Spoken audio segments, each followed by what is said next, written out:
Boa noite a todos, graça e paz, satisfação plena estarmos iniciando mais um culto na presença do nosso Senhor e Salvador Jesus. Teremos agora o nosso prelúdio. Abaixa a tua cabeça, esteja falando com o nosso Senhor e Salvador e esteja realmente sendo conduzido pelo Espírito Santo de Deus a tudo que Ele tem a falar conosco nessa noite. Vamos iniciar o nosso culto com o nosso prelúdio.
Boa noite, igreja, você que nos está assistindo aí na sua casa. Quero convidar você agora para nós cantarmos Castelo Forte é o nosso Deus.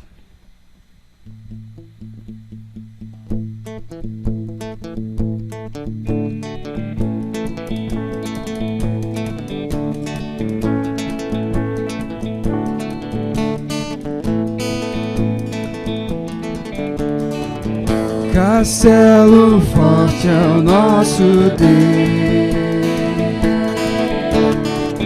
escudo e boa espada,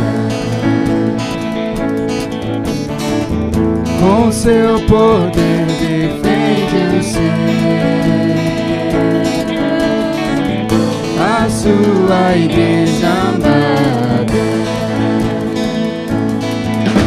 com força e com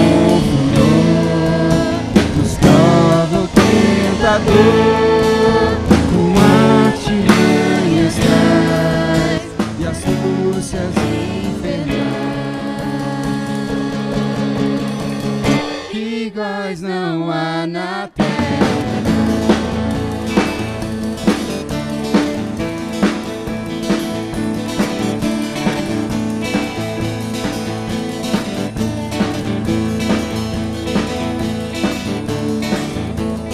Nossa força nada faz, estamos nós perdidos, mas nosso Deus socorro traz, e somos protegidos.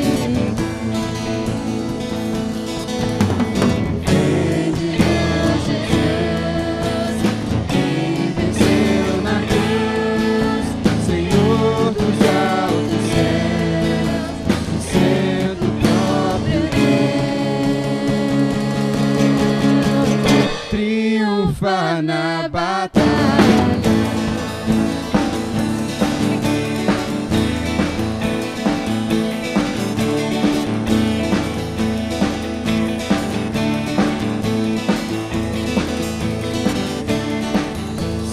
A palavra ficará.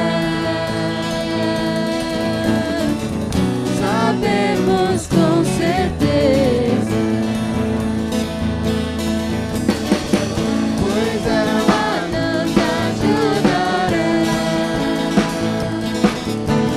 com armas de defesa.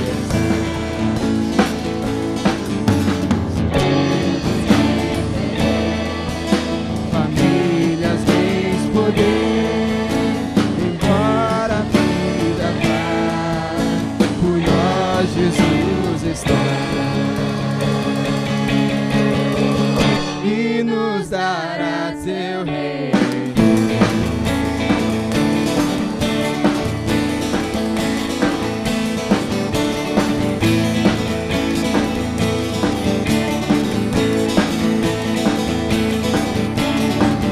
Castelo forte é o nosso Deus.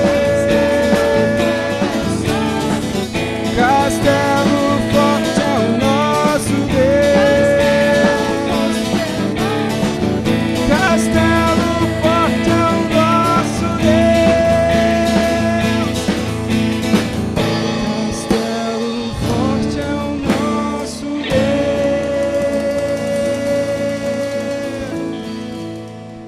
Amém. Castelo forte é o nosso Deus. É esse Deus que nós estamos adorando, cultuando nessa noite. E eu gostaria de convidá-los a abrir conosco a palavra do Senhor no livro de Isaías, capítulo 55, dos versos de número 1 até o verso de número 10. Isaías, capítulo de número 55, dos versos de número 1 ao verso de número 10. A palavra do Senhor nos ensina assim, Isaías, capítulo 55, dos versos 1 a 10. A todos vós, os que tendes sede, vinde às águas, e vós, os que não tendes dinheiro, vinde comprai e comei. Sim, vinde comprai sem dinheiro, sem preço, vinho e leite. Porque gastais o dinheiro naquilo que não é pão, e o vosso suor naquilo que não satisfaz? Ouve-me atentamente, comei o que é bom, e vos deleitareis com finos manjares. Inclinai os ouvidos e vinde a mim, ouvi, e a vossa alma viverá. Porque convosco farei uma aliança perpétua, que consiste nas fiéis misericórdias prometidas a Davi. Eis que eu o dei por testemunho aos povos, como príncipe e governador dos povos. Eis que chamarás uma nação que não conheces, e uma nação que nunca te conheceu correrá para junto de ti, por amor do Senhor teu Deus e do Santo de Israel, porque este te glorificou. Buscai o Senhor enquanto se pode achar, invocai enquanto está perto. Deixa o perverso o teu caminho, o iníquo os seus pensamentos, converta-se ao Senhor, que se compadecerá dele, e volte-se para o nosso Deus, porque é rico em perdoar. Porque os meus pensamentos não são os vossos pensamentos, nem os vossos caminhos, os meus caminhos, diz o Senhor. Porque assim como os céus são mais altos do que a terra, assim são os meus caminhos mais altos do que os vossos caminhos, e os meus pensamentos mais altos do que os vossos pensamentos. Porque assim como descem a chuva e a neve dos céus, e para lá não tornam, sem que primeiro reguem a terra e a fecundem, e a façam brotar, para dar semente ao semeador e pão ao que come. Versículo 11, todos juntos, você que está aí. Assim será a palavra que sair da minha boca, não voltará para mim vazia, mas fará o que me apraz e prosperará naquilo para que a designei. Meus amados irmãos, a graça que o Senhor oferece para nós, ela é gratuita. Já nos primeiros versos, ele diz, olha, por que vocês investem a vida de vocês naquilo que não traz alimento que consiste em benesses para a nossa vida? Por que vocês investem naquilo que constantemente não vai trazer nada que de bom para a sua vida? Final do versículo número 2, ele diz: ouvi-me atentamente, comei o que é bom, e vos deleitarei com finos manjares, inclinai os ouvidos e vinde a mim, ouvi, a vossa alma viverá, porque convosco farei uma aliança perpétua. O Senhor nosso Deus, Ele está nos ensinando, Ele está nos dizendo, através do profeta Isaías, que Ele estava dizendo para o povo: por que vocês investem a vida de vocês em coisas vãs? Por que vocês estão preocupados com o amanhã, sendo que nós nem sabemos se amanhã nós estaremos vivos? A chamada de Isaías aqui no capítulo de número 55 é falar para nós, eu e você, que nós devemos inclinar os nossos ouvidos e ir até o Senhor, porque a nossa alma ela está segura, a nossa alma ela está firme com aqueles que fizeram uma aliança perpétua com Deus, aqueles que foram fiéis e prometidos desde o rei Davi até aqueles que vivem para a honra e glória do nosso Senhor e Salvador.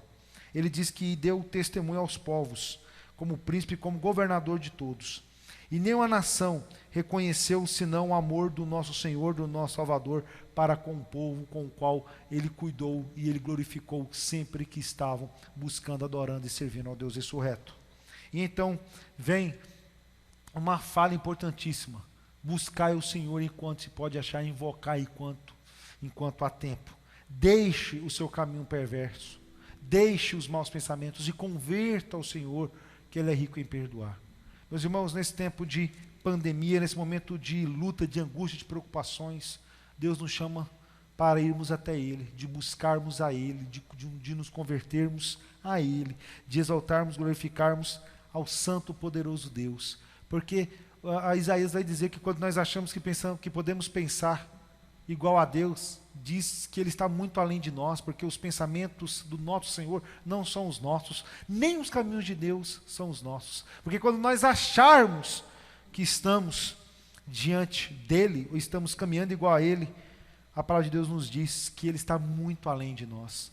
É como a chuva que rega e nós não sabemos para onde ela vai, e nem nós sabemos quando de fato ela vai cair, mas Deus controla, não somente nós, mas controla tudo e a todos. E no versículo de número 11, então ele diz que todas as palavras que saírem da boca do nosso Senhor e Salvador, ela não voltará vazia, porque tudo que Deus falou, tudo que Deus planejou, tudo que Deus determinou, já está concretizado e irá se cumprir pela vontade soberana dele.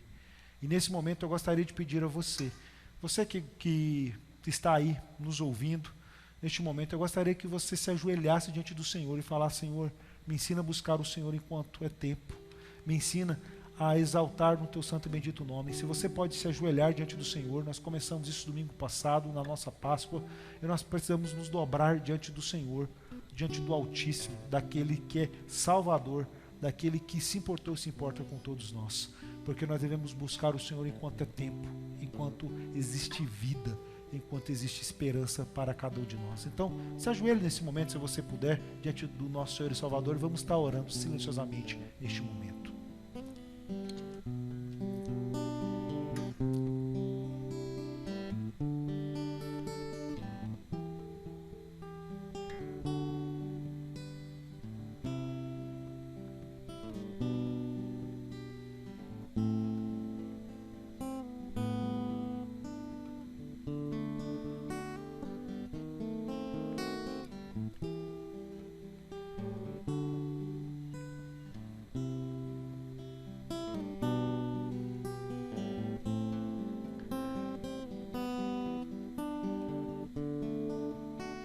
Senhor Jesus, mais uma vez estamos prostrados diante do Senhor, reconhecendo, Pai, que a graça do Senhor alcançou a cada um de nós, e como filhos amados pelo Senhor, nós estamos diante do Senhor, pedindo ao Senhor que se revele diariamente a cada um de nós, que possamos diariamente deixar o mau caminho, converter diariamente ao Senhor e viver de acordo com a soberana vontade, porque nós sabemos e reconhecemos que todos os dias, Pai, o velho homem volta, os desejos carnais voltam, o desânimo por causa dessa situação, a preocupação, a angústia, é algo que assola muitos de nós, mas nós precisamos olhar para o autor e consumador da nossa fé.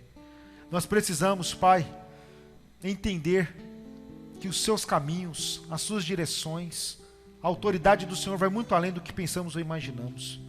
Nós precisamos do Senhor, nós carecemos do Senhor, e a grande verdade que nós temos na Tua Palavra é que a Tua Palavra não volta vazia. Só a Tua Palavra é capaz de encher os nossos corações. Só a Tua graça, só o Teu amor é capaz de nos dar esperança. Só o Senhor é capaz de nos dar vida, e vida em abundância. Espírito Santo de Deus, cuida de nós, cuida da Tua igreja, fortaleça-nos em tudo. Eu rogo assim em nome de Jesus. Amém. Amém. Queria convidar os irmãos que abrissem as suas Bíblias de novo comigo, no Salmo de número 147. Salmo de número 147, versos de número 1 ao verso de número 7. Salmos de número 147, versos de 1 a 7. Se você puder ler comigo, né, esse salmo, né, mesmo distantes, nós estamos unidos a Cristo Jesus. Se você puder ler comigo aí, Salmo de número 147, versos de 1 a 7, a palavra nos ensina assim a uma só voz: louvai ao Senhor, porque é bom e amável cantar louvores ao nosso Deus. Fica-lhe bem o cântico de louvor. O Senhor edifica Jerusalém e congrega os dispersos de Israel, sara os de coração quebrantado e lhes pensa as feridas. Conta o número das estrelas, chamando-as todas pelo seu nome. Grande é o Senhor, nosso e muito poderoso. O seu entendimento não se pode medir. O Senhor ampara os humildes e dá com os ímpios em terra. Cantai ao Senhor com ações de graças, entoai louvores ao som da harpa ao nosso Deus. Desde o primeiro versículo, a gente vai percebendo que o desejo do salmista é louvar ao Senhor, porque reconhece nele a bondade, reconhece que Ele é o nosso Deus e reconhece que Ele sempre cuidou e Ele sempre tem cuidado de nós. O Senhor, Ele não somente tem quebrantado os corações, tratado as feridas, mas o nosso Senhor, que tem o controle sobre tudo, sobre todos, o nosso Senhor que tem o controle sobre o universo, que tem as estrelas não somente contadas, mas conhecem a todas pelo próprio nome. O nosso Deus é grandioso, o nosso Deus é maravilhoso, o nosso Deus não se pode se comparar, não se pode medir. Nós só podemos cantar com ações de graça, entoando louvores de adoração ao nosso Deus. Por isso, como a gente sempre faz, vira aí para o teu esposo, para a tua esposa, para os teus filhos, dê um abraço gostoso, caloroso e vamos louvar, exaltar e glorificar o nome do nosso Senhor e Salvador Jesus. Amém. E o nosso Deus, Ele é poderoso. Então vamos cantar essa música. Assim como o pastor, ele falou.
Deus, Ele é poderoso.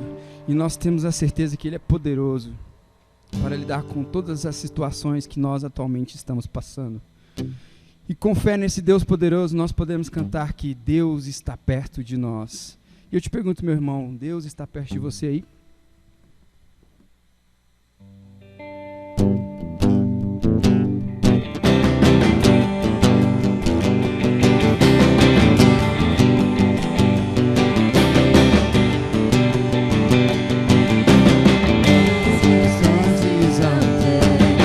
Esperança pra viver, venham conhecer o Salvador. Todos querem encontrar palavra de vida eterna, venham conhecer o Salvador. Deus está perto de nós, sobe o seu amor, reina o seu.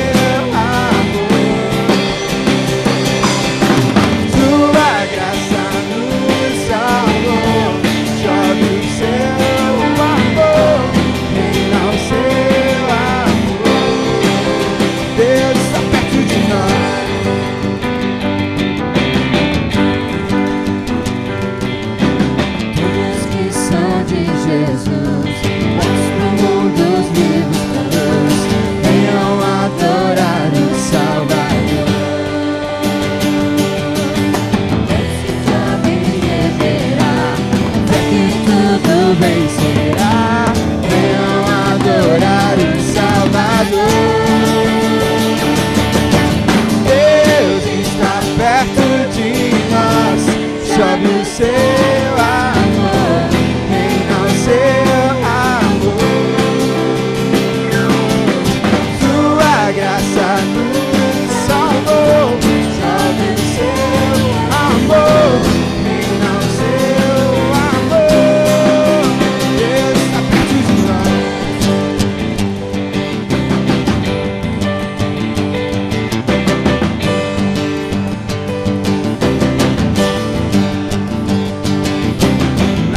Pode nos separar, nossa fé ninguém pode roubar. O seu trono nos abalará, não há mais nenhum temor, nos libertou, peça ao Senhor. Deus está perto de nós, sobe o seu amor, reina o seu amor. Sua graça nos salvou, sobe o seu amor, reina o seu amor. Deus está perto, Deus está perto de nós, sobe o seu amor, reina o seu amor.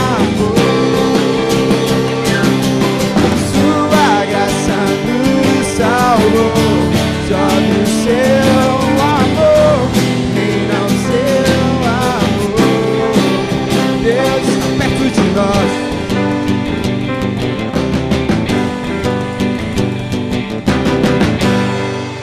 Amém. O nosso Deus, Ele é poderoso e o nosso Deus está perto de nós. E com essa certeza, nós podemos falar que Deus, Ele tem poder para nos salvar. Irmãos, nesse momento vai estar passando aqui embaixo os dados da conta bancária da igreja que você pode estar dizimando e ofertando no altar do Senhor como uma atitude de gratidão e louvor ao nome do Senhor Jesus. Amém?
Esse último cântico ele fala que ao teu nome eu clamarei e além das ondas olharei, somente em ti descansarei. E que assim seja a nossa fé nesse tempo que nós estamos vivendo, que nós possamos olhar para Deus e confiar em fé a nossa esperança de que tudo isso vai passar.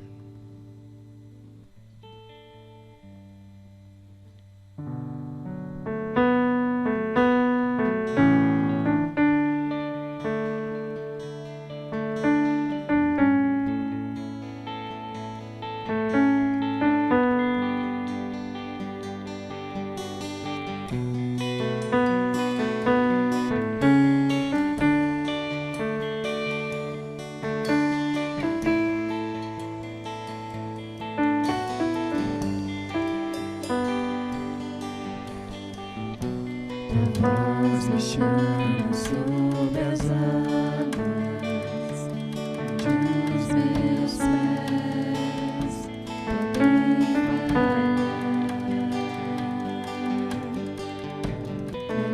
Eles encontram no céu meu alma confiarei.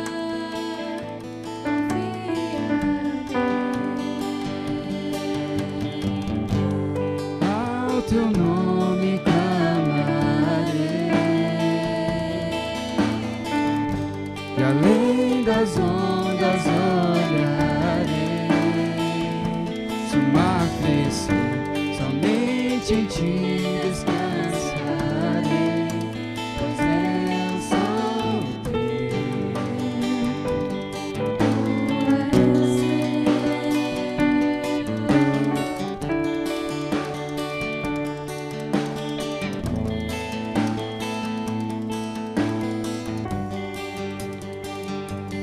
Tua graça, Deus, meus temores, forte mão me guiará.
Leva-me para que em tudo em ti confie.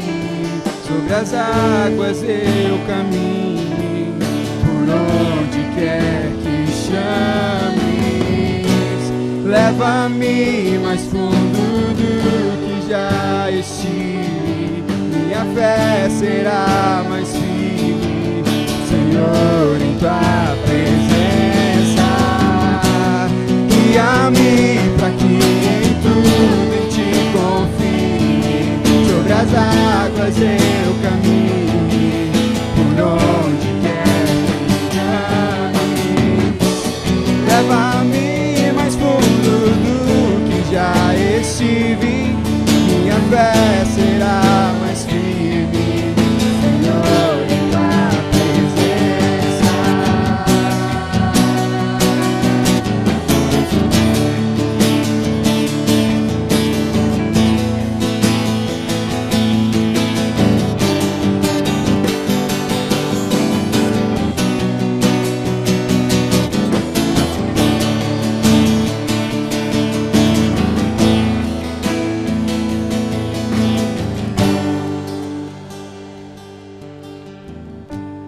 Ao teu nome clamarei, além das ondas olharei,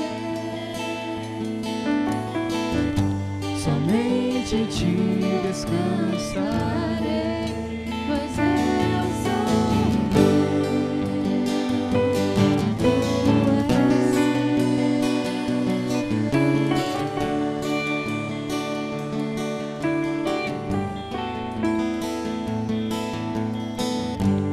Convido você aí da sua casa a fechar os seus olhos, entregar esse louvor que você fez agora, esse momento para o Senhor Jesus.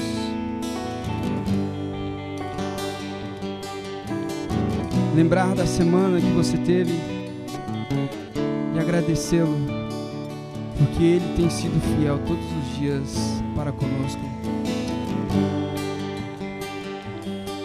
Deus, entregamos o nosso louvor a Ti.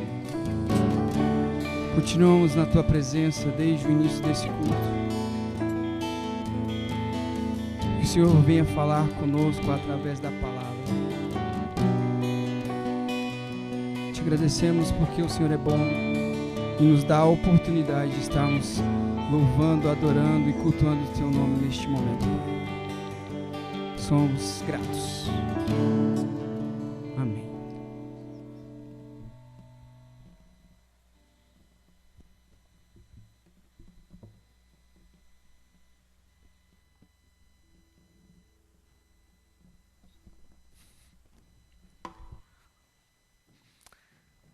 Amém. Gostaria de convidar os irmãos que abrissem as suas Bíblias no livro de Provérbios, capítulo 19, apenas versos 1 e 2. Provérbios 19, versos 1 e 2. Provérbios capítulo 19, versos 1 e 2 é a nossa meditação nessa noite. Provérbios capítulo 19, versos 1 e 2.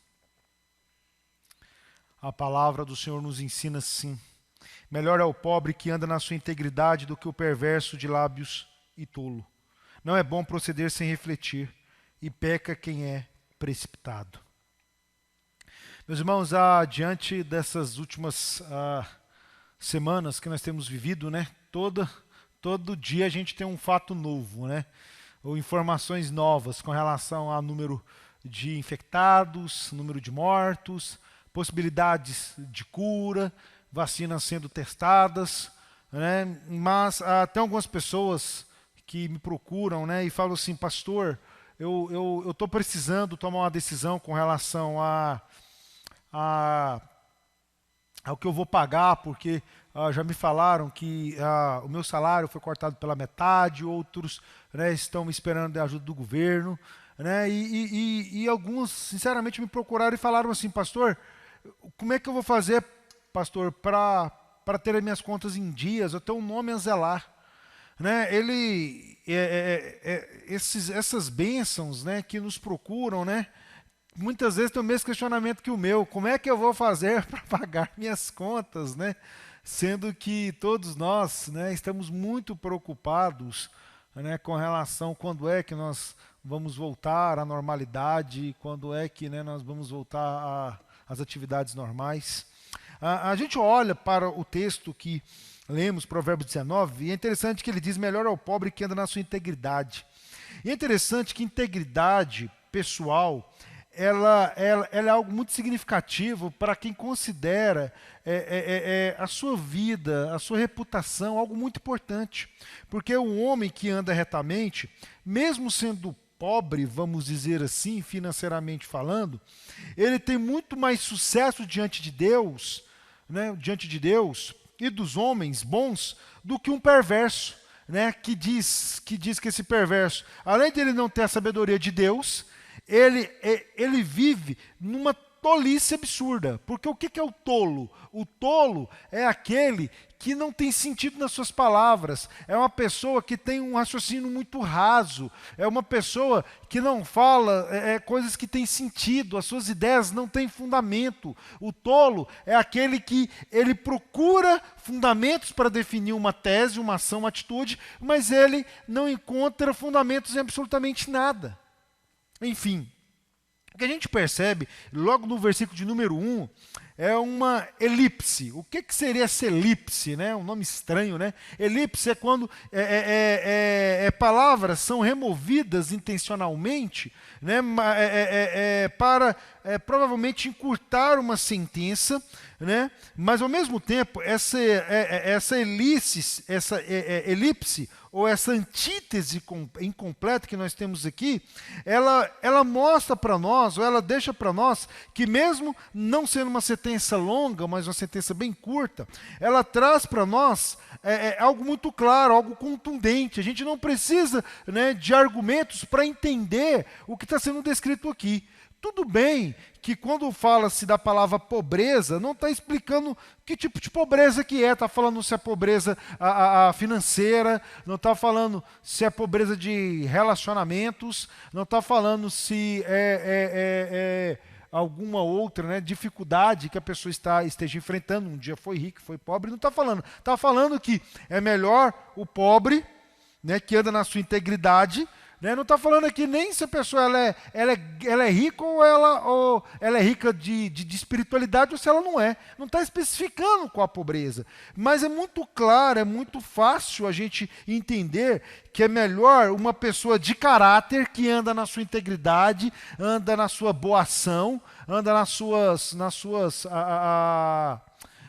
atitudes corretas do dia a dia, do que você conviver, do que você relacionar com a pessoa que é perversa nos lábios, né? Falam coisas vãs, falam coisas que não vão trazer benefícios nenhum, e além de tudo é tolo, como nós já explicamos aqui.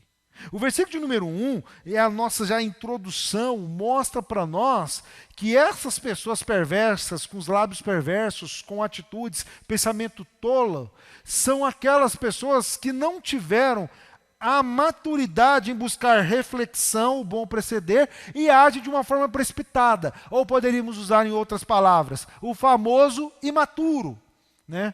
Porque a diferença do imaturo para o maduro, isso eu já falei aqui. Né? A diferença do imaturo para o maduro é que o imaturo, ele não sabe aonde ele quer chegar. Ele não sabe. Ele acha que a decisão que tem que ser tomada ali do jeito dele, da forma dele, do contexto dele, e pouco se importa com os acontecimentos que se seguirão. O maduro não.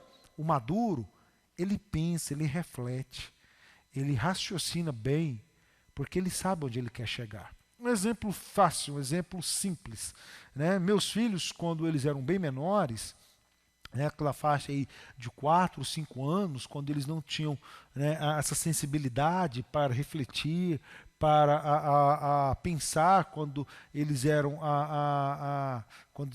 quando eles eram chamados a pensar, né, ou eles eram colocados sobre algum questionamento, a pergunta que era feita para eles era muito simples. A pergunta era: meu filho, né, eu lembro um dia que a gente estava num clube, né, e eles: papai, eu quero aquele picolé ali e tal, né? E aí eu me lembro que o Daniel tinha já na faixa de 6 para 7 anos, a Letícia tinha na faixa de 5 para 6. A Letícia chegou em mim e falou assim, papai, você pode me dar aquele picolé e tal? E a gente estava no clube, claro, né, para quem vai na maioria dos clubes, principalmente Caldas Novas, vocês sabem que lá o preço, né, muitas vezes normalmente seja ser o dobro do preço, né, em relação ao que você, né, encontra pela cidade. E aí ele queria um picolé lá que realmente, sei lá, não sei se era um sorvete de picolé, mas era uma coisa que eu sabia o preço na cidade. E aí eu falei para ela assim, né, você quer um agora ou você quer 2 depois? Ela falou, não, eu quero agora, né? E meu filho, né, como já tinha, né, um certo raciocínio, ele falou assim, eu vou ter 2 desses depois, pai? Eu falei, sim, você vai ter 2 desses depois. Ele, não, então eu quero 2 depois. Porque ele viu a Letícia pedindo, né? E aí a Letícia viu aquela atitude, né? Aí ela, não, pai, mas calma aí, ele vai ter 2? Sim, porque o que você está querendo vai dar para comprar só um. Mas ele, né, vai comprar 2 pelo mesmo preço. Aí ela parou, viu o que o irmão ia fazer. Normalmente o mais novo segue o mais velho, né? Aí, não, então eu quero 2 depois, né? E aí, Daniel, eu vou ganhar 2 depois e tal. Mas inicialmente, a imaturidade dela em refletir fez com que a atitude dela seria imediata. Ela não parou para raciocinar, precisou alguém vir para trazer esse raciocínio. Por que eu estou dizendo isso? Porque nós vivemos um momento que a gente tem que ter muita sabedoria, muita reflexão sobre as coisas que têm acontecido. Nós precisamos ter atitude sábia diante das dificuldades com as quais nós temos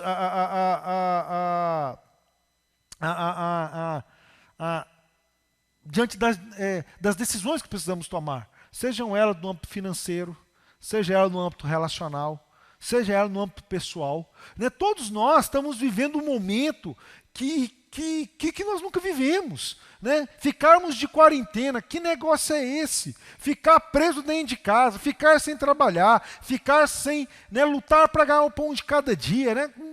Que negócio esquisito é esse? Né? Que negócio que para nós não faz o mínimo sentido, porque nós não sabemos o que significa isso, né? Porque quando Provérbios diz, olha, é melhor o pobre na sua integridade do que o rico na sua tolice, né, nos seus lábios perversos, a gente fica falando, meu Deus do céu, mas o que é esse pobre que está falando? Tudo bem, o que eu quero ser íntegro, como é que eu vou ser íntegro diante dessas dificuldades? Como é que eu vou honrar com os meus compromissos se eu não sei o que vai ser o mês de maio? Né? Estamos em abril, mas como é que vai ser o mês de maio? O versículo número 2, ele traz uma resposta muito interessante, porque ele diz, não é bom proceder sem refletir. É interessante que a definição aí para reflexão é algo interessante, importante, porque vai dizer que as reflexões e as reflexões que precisamos ter da vida, elas não só trazem uma psicologia que nos levam a um pensamento, né, não é óbvio, mas um pensamento profundo de inúmeras situações, mas nós questionamos tudo aquilo que nos rodeia, todas as possibilidades. A reflexão psicológica, ela é muito utilizada na filosofia, porque a filosofia ensina, um dos princípios filosóficos é que nós devemos refletir, devemos pensar, abordar o tema que nos intriga e então tentarmos destrinchar os prós e os contras e determinarmos aquilo que vai ser bom para nós. O que nós devemos fazer diante dessas dificuldades? Ao ter que buscar o Senhor? Sim. Mas, pai, como é que eu devo buscar o Senhor? É de qualquer jeito? É simplesmente orando, lendo as Escrituras? Não, é procurando pastor? É procurando pessoas que vão ajudar? Não, é melhor eu olhar o mago Google para ver o que ele vai me dizer. Não. Eu preciso refletir segundo alguns livros de autoajuda. Não, calma aí. O que é reflexão que agrada a Deus? Porque vai dizer que é bom proceder sem refletir. Porque se você não refletir, vai dizer o autor, Salomão, que isso não é bom. Por que não é bom? Porque se você não reflete, você peca por precipitação. Você peca por fazer a coisa errada. Porque uma pessoa precipitada é uma pessoa que age de forma impensada. Ele atira-se de forma violenta sobre alguma atitude ou alguma coisa que não te leva a pensar, né? É como algo que eu já, não sei se eu já disse aqui para vocês, mas eu me lembro, né, isso acontece muito em Caldas Novas, né? E como se diz, cai uma vez, ok. 2 vezes já é ignorância. 3 vezes, né, bate, né, do danado, porque o homem não para pensar. Né? Você vai em inúmeros clubes ou você vai nesses resorts, né? E aí eles, né, pegam e falam assim, olha, amanhã eu queria tomar um café com você, pega um daqueles agentes, né, que ficam ali, né, na entrada de um clube ou no aeroporto. Isso aconteceu conosco quando nós viajamos para o Nordeste. E aí ficou um rapaz ali insistindo, não, eu queria tomar um café da manhã com vocês e tal, é por minha conta, não se preocupem não. E eu falei, eu não quero. Ele, mas por que você não quer? Uma possibilidade boa, não sei o quê, vou mostrar algo fenomenal, sem custo nenhum, você não tem obrigação nenhuma, etc. Tal. Aí ele me incomodou tanto que eu falei assim, olha, por favor, eu não quero porque eu já fiz isso uma vez e eu me arrependi. Eu gostaria que você respeitasse a minha decisão. Por quê? Porque há anos atrás, quando eu morava ainda nos Estados Unidos, né, a gente tirou férias em Cancún, um lugar que, né, que você, quando tiver condições e tal, se você puder ir, vá, porque é muito bonito, um lugar joia. E lá, então, nós caímos nessa falácia, e aí a pessoa falou, e não sei o quê, os benesses, né? E aí, interessante que ele te dá, né, um café da manhã excepcional, é por conta, você não precisa pagar nada, né? A coisa fenomenal, né? E aí, quando ele fala de tudo, ele fala, olha, então, né, e mostra lá o hotel, mostra a melhor parte do hotel, onde você, né, está onde você está hospedado, ele te leva para um outro hotel, o táxi vai lá, te busca, depois te deixa, enfim, assim, eles fazem assim, é um tratamento VIP. Mas depois que ele te dá algumas coisas, né, entre aspas, e depois que ele faz algo excepcional, aí ele vira e fala, olha, tudo isso nós vamos dar para você porque você vai assinar um contrato com nós agora e o contrato vale não sei quantos anos, e enfim. E aí eu falo assim, não, mas calma aí, me dá um contrato aí que eu vou levar para casa, vou dar uma lida. Né? Não tem como levar não, você tem que assinar agora.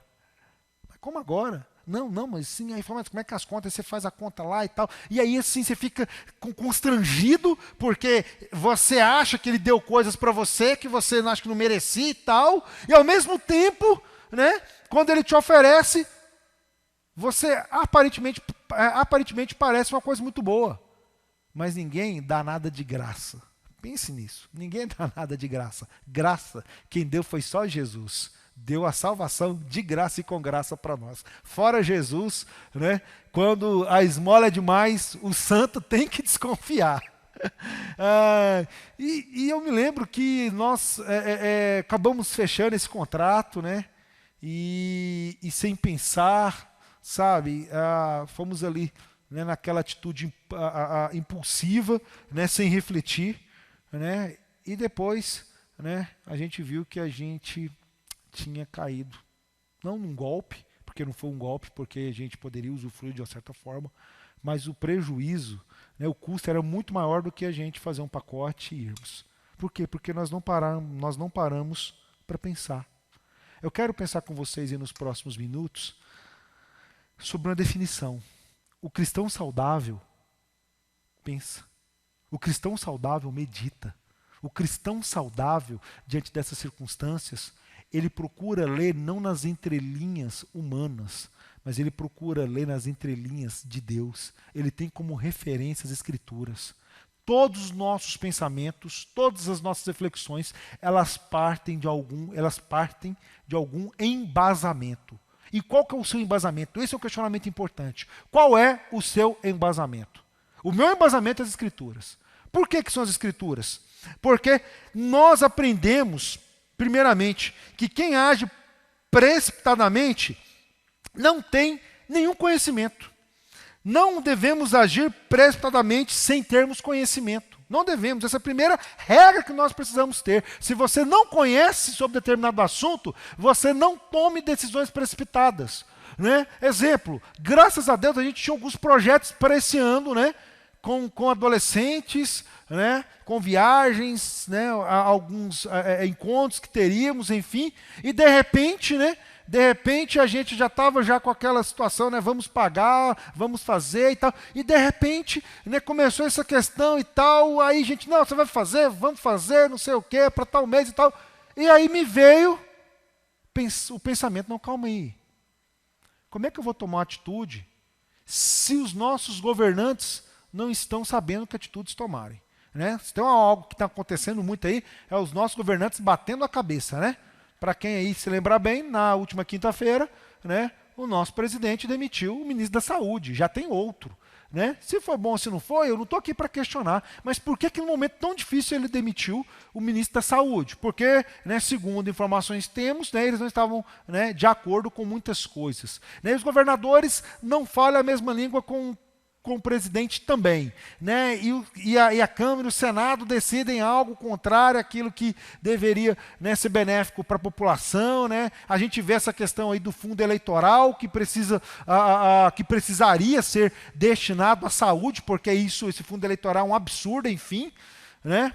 E a gente vai percebendo que se nós tomamos decisões sem termos o conhecimento sobre o assunto, nós vamos cometer erros gravíssimos, porque se nós não lermos, não termos o conhecimento profundo sobre o assunto, se nós agirmos de forma superficial, nós vamos tomar decisões equivocadas. Porque você tomar decisão de forma insegura, não tendo ciência ou consciência da decisão que você está tomando, isso vai te trazer problemas terríveis.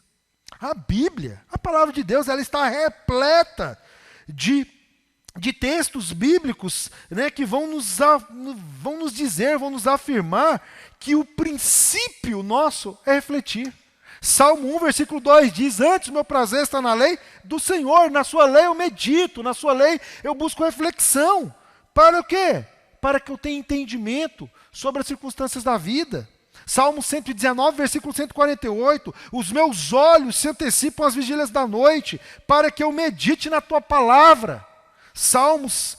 Josué 1,8 diz: não se aparte da tua boca o livro desta lei, antes medite nele dia e noite, para que tenhas cuidado de fazer conforme tudo quanto nela está escrito, porque então farás prosperar o teu caminho e serás bem sucedido. Quantos de nós tomamos atitudes sem refletir, sem pensar, sem raciocinar? Nós somos, né, conhecidos, né, o brasileiro ele é conhecido como muito sanguíneo, né, agimos muito pela emoção, pelos sentimentos do momento, e nós esquecemos muito de trazermos as coisas para a racionalidade, trazermos as coisas para o hábito de analisarmos, de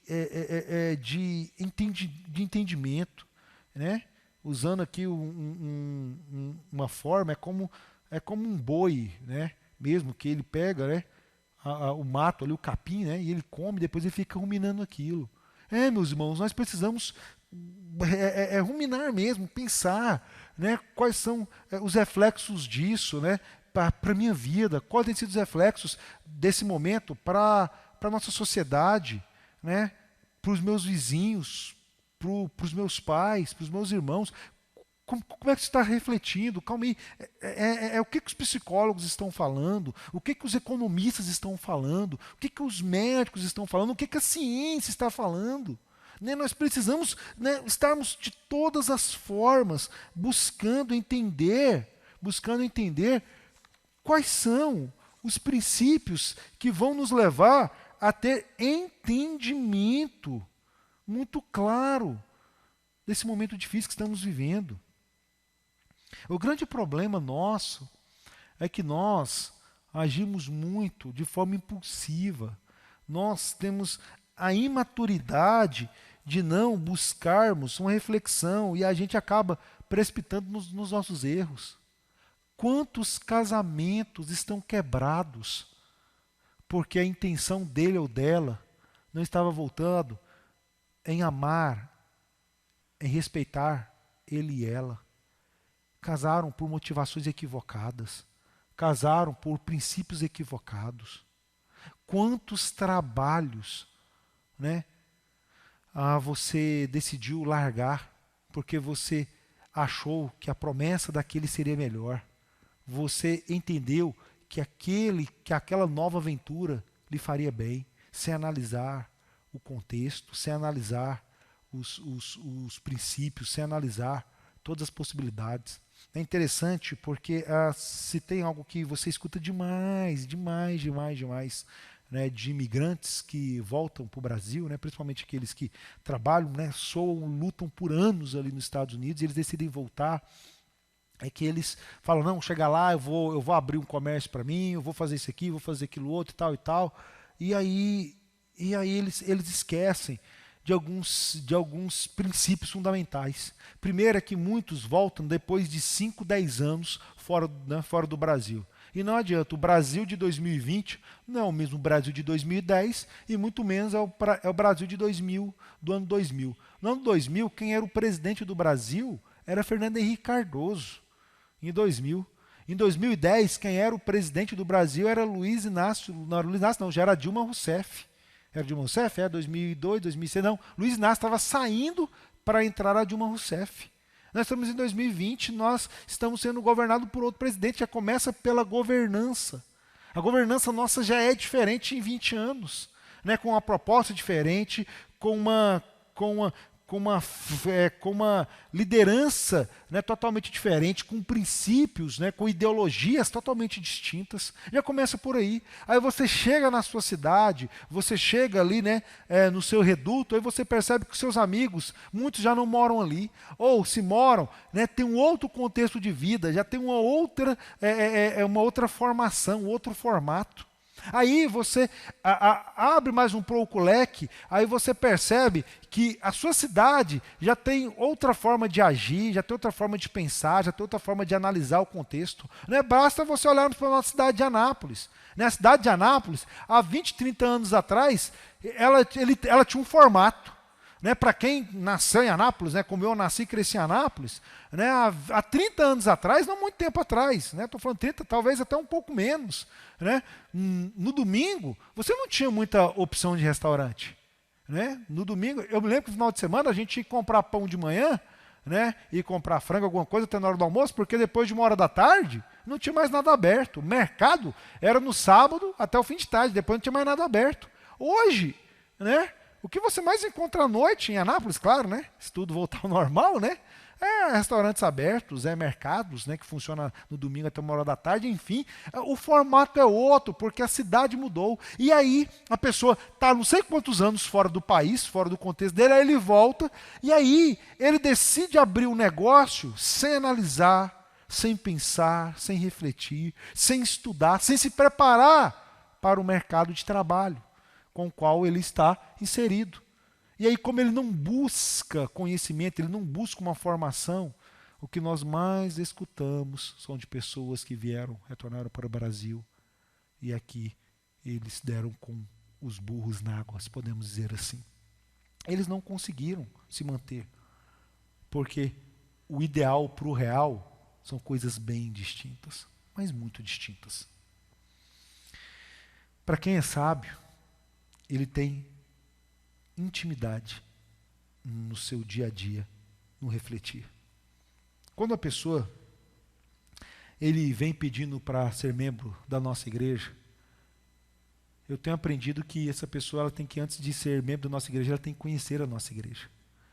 Por quê? Porque eu tenho que levar a pessoa, desde os primeiros momentos que ele está aqui na nossa igreja, a esse princípio.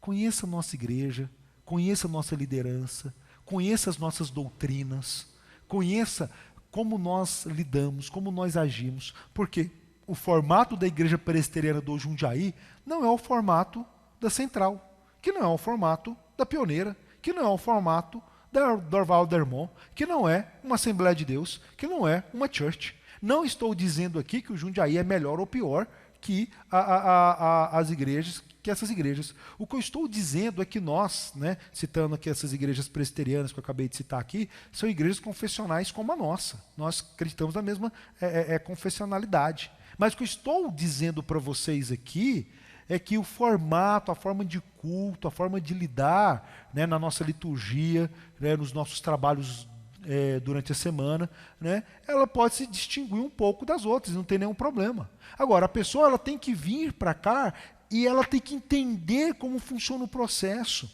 Eu tenho que levar as pessoas a buscar, desde que eles adentram aqui, uma reflexão, para quando eles dizerem assim: pastor, nós estamos frequentando a igreja, nós gostamos da igreja, nós nos encaixamos com o projeto dessa igreja, né? O projeto da nossa igreja é, por esta causa eu me ponho de joelhos. Para quê? Para buscar santidade, para buscar comunhão e para buscarmos o discipulado. Ou seja, estamos tratando a respeito de comunhão. Então, a pessoa ela tem que analisar o projeto da igreja, ela tem que analisar a visão da igreja, ela tem que analisar o projeto dessa igreja, ela tem que analisar tudo isso para ela definir se ela fica ou não. Por quê? Porque acontece em muitas das igrejas, da liderança ter problema com membros ter problema com a liderança. Por quê? Porque eles não trazem a reflexão, eles não param para pensar, eles não procuram conhecer, eles não procuram analisar os argumentos, né, ou a forma dessa igreja trabalhar. Deixa eu dizer para você uma coisa. A Igreja Presbiteriana do Jundiaí é uma igreja confessional. Essa igreja, ela nasceu, né, de uma realidade, né, muito clara no contexto ou na história da nossa presbiteriana. Nós temos mais de 50 anos de história de América. Nós temos mais de 220 anos. Nós temos uma confissão de fé, a confissão de fé de Westminster, onde homens refletiram sobre o assunto e sintetizaram a Bíblia para dar mais clareza de entendimento dos nossos estudos. A Igreja Presbiteriana do Jundiaí, ela tem uma doutrina, e a principal doutrina da Igreja Presbiteriana do Jundiaí é viver para honrar, glorificar e adorar ao Senhor. Como? Através da palavra, que é a única regra de fé e prática para nós, cristãos, lavados e remidos pelo sangue de Jesus. Nós somos confessionais, nós cremos, não somente Deus Pai, Deus Filho e Deus Espírito Santo. Nós somos uma igreja onde nós temos uma visão muito clara sobre liderança, nós somos uma igreja conciliar. Em outras palavras, eu poderia definir para vocês assim: o que é a nossa igreja? Nós somos a igreja católica. Pastor católico? Sim, nós somos católicos. Porque católico significa o quê? Universal. Nós somos da Igreja Católica Apostólica, sim, somos da Igreja Católica Apostólica. E aí, nós não somos, né, apostólica romana, porque nós não viemos do ensino, né, de Roma. Nós somos da Igreja Católica Apostólica Reformada, porque nós viemos da reforma de Lutero, de Calvino, presbiteriana, calvinista, porque nós somos presbiterianos, porque nós somos conciliares, e nós somos calvinistas, porque nós cremos nos 5 pontos do calvinismo. Nós cremos na depravação total, nós somos depravados, nós somos pecadores. Nós cremos na eleição incondicional, nós somos eleitos em Cristo Jesus antes da fundação do mundo, Efésios 1:4. Nós cremos na expiação limitada de Cristo. Nós fomos escolhidos em Cristo Jesus para a morte e a ressurreição dele através de Cristo Jesus. Nós cremos na graça irresistível. Nós somos encontrados pela graça. Nós somos amados pela graça infinita de Deus. Nós somos salvos pela graça de Cristo. E nós cremos na perseverança dos santos. Diante dessa pandemia, diante dessas dificuldades, diante dessas crises, nós estamos seguros no autor e consumador da nossa fé, Jesus Cristo. Por isso nós somos santificados, nós somos santos, porque nós perseveramos até a volta de Cristo, ou até que Ele venha nos resgatar. Essa é a Igreja Presbiteriana do Jundiaí. A nossa fé está em Cristo Jesus. Nós entendemos que nós somos salvos não por a meritocracia, mas nós somos salvos por intermédio da graça daquele que nos amou e deu a sua vida por cada um de nós. John Piper, no seu livro Teologia da Alegria, ele diz: antes não tínhamos prazer em Deus, e em Cristo éramos apenas, e em Cristo nós víamos apenas um homem bom, um grande personagem histórico.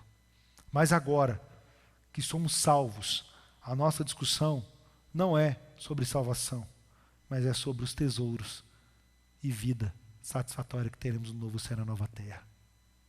Em outras palavras, eu e você podemos ter uma vida de precipitação, agindo sem pensar, agindo sem ter sabedoria. Mas nós podemos ter uma vida de sabedoria, uma vida de satisfação, uma vida de glorificação a Deus, buscando entendimento em tudo que o Senhor nos ensina. Não é bom proceder sem refletir. Não tome atitude sem reflexão, não. Não tome atitude sem pensar, não. Tome atitudes baseados em princípios, e que esses princípios sejam em Cristo Jesus. Para concluir, eu tenho o prazer de ser cristão presbiteriano. Não é porque presbiteriano seja melhor que outra denominação, não. Mas eu tenho o prazer em ser um cristão, um pastor, um mensageiro presbiteriano, porque eu aprendi na igreja presbiteriana que as respostas elas não partem de mim, mas as respostas elas partem das Escrituras para a minha vida. E elas partem não de uma forma autoritária, mas de uma forma sábia, tranquila e reflexiva. Para quê? Para que eu seja levado a reconhecer quem Deus é e quem eu sou. E quanto mais eu reconheço quem eu sou, mais eu percebo que eu dependo de Deus. E quanto mais eu percebo que eu dependo de Deus, mais eu busco ser parecido com o Senhor. Agora, eu só posso ser parecido com o Senhor se eu tiver a maturidade de a cada dia matar o meu velho homem e a cada dia ser mais parecido com Cristo Jesus. Isso não é fácil, mas isso é possível. Se eu entregar a minha vida ao Senhor, confiar nele e deixar que ele faça boa obra na minha vida todos os dias. Eu pergunto para você, quais são os princípios, quais são as doutrinas que você tem seguido? Quais são as reflexões que você tem buscado de pastores que te levam ao conhecimento pleno de Deus, para que você seja moldado e parecido com ele, ou para que você tenha benesses neste mundo? Se você quer teologia da prosperidade, as neopentecostais, né, agora não estão falando, estão tudo sumidos, né? Se você quiser fogo, né, tem os pentecostais que podem, né, te dar fogo.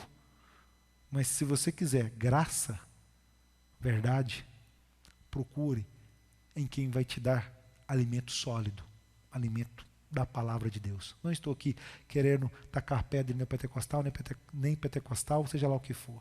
Nós precisamos de um cristianismo saudável. E esse cristianismo começa pela palavra. Vamos abaixar nossas cabeças, vamos orar.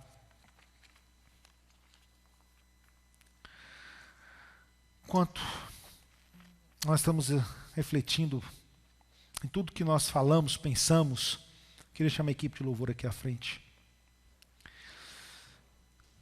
Você, meu irmão, que tem muitos questionamentos, como eu tenho, preocupações, muitas vezes angústias, porque a gente parece que as coisas vão querer voltar ao normal, mas parece que não, enfim, a gente acaba ficando com certas incertezas.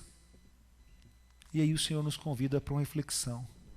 Deus nos chama para pensarmos nele, Deus nos chama para sermos ricos nele, para termos integridade nele, para buscarmos orientação no Salvador das nossas vidas.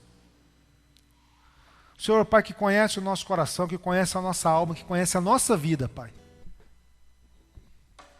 O Senhor, Pai, que conhece o mais profundo do nosso íntimo. Se for preciso, Pai, quebra-nos. Quebra, Pai, o nosso orgulho. Quebra a nossa autossuficiência. Quebra, Pai, os nossos achômetros. E nos leva para a Tua Palavra, para a meditação na Palavra, para o enriquecimento que advém da Tua Palavra, que é boa, que é perfeita, que é agradável para todos aqueles que buscam o Espírito em verdade, Pai. Sonda-nos, porque o Senhor nos conhece, Pai. É isso que nós vamos cantar agora.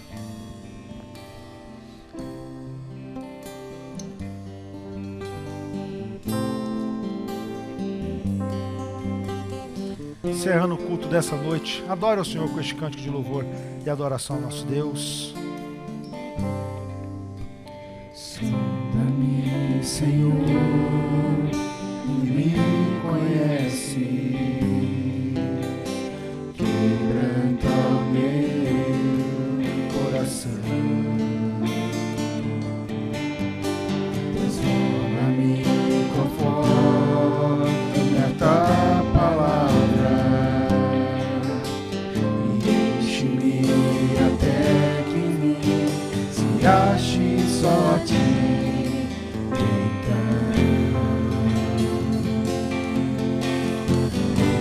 Usa-me, Senhor, usa-me como farol que brilha à noite, como fonte sobre as águas, como abrigo no deserto, como flecha que acerta o alvo. Eu quero ser usado da maneira que te agrade, em qualquer hora e em qualquer lugar. Eis aqui a minha vida, usa-me, Senhor. usa-me. Sonda-me, Senhor. Sonda-me, Senhor, e me conhece. Quebranta o meu coração, transforma-me conforme a tua palavra e enche-me até que me ache só a ti.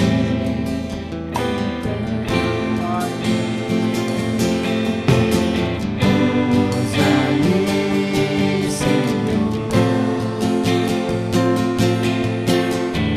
usa-me como farol que brilha à noite, como ponte sobre as águas, como abrigo no deserto, flecha que acerta o alvo. Eu quero ser usado da maneira que te agrade, em qualquer hora e em qualquer lugar.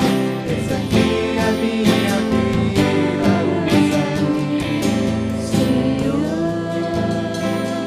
usa-me,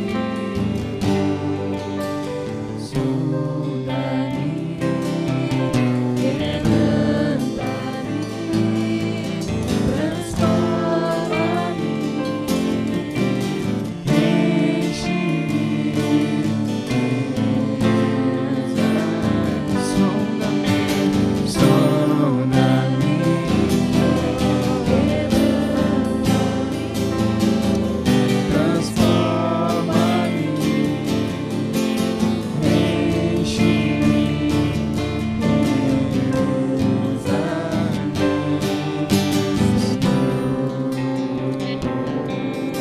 Senhor Jesus, usa-nos para sermos pessoas que possamos transmitir conhecimento, maturidade, reflexão nesse momento difícil que nós estamos vivendo. Mas sabemos, Pai, que o Senhor sempre teve e tem o controle sobre todas as coisas. Isso é tão certo, isso é tão verdadeiro, Pai, que nós temos a plena segurança de que por mais complicado que esteja esse mundo, o Senhor continua tendo controle sobre tudo e sobre todos. Por isso, Pai, usa-nos. Em nome de Jesus, Pai, usa-nos. E agora que a graça do nosso Senhor e Salvador Jesus, o amor de Deus, o vosso eterno Pai, que as consolações do Santo Espírito do nosso Senhor e Salvador esteja com os meus amados irmãos, não somente hoje, mas até a volta do nosso Senhor e Salvador Jesus. Agradeço assim em nome de Jesus. Amém. Amém. Meus irmãos, nós estamos encerrando mais um culto. Quero dizer para vocês que os avisos nossos se encontram no nosso boletim virtual. Se você não tem, tá? Fala com o Dalmo, tá? Com o nosso irmão Diácono Dalmo, que ele envia para você, né? A nossa pastoral, como também os avisos ali, você que já recebeu, tá? Dê uma lida lá que temos inúmeras informações.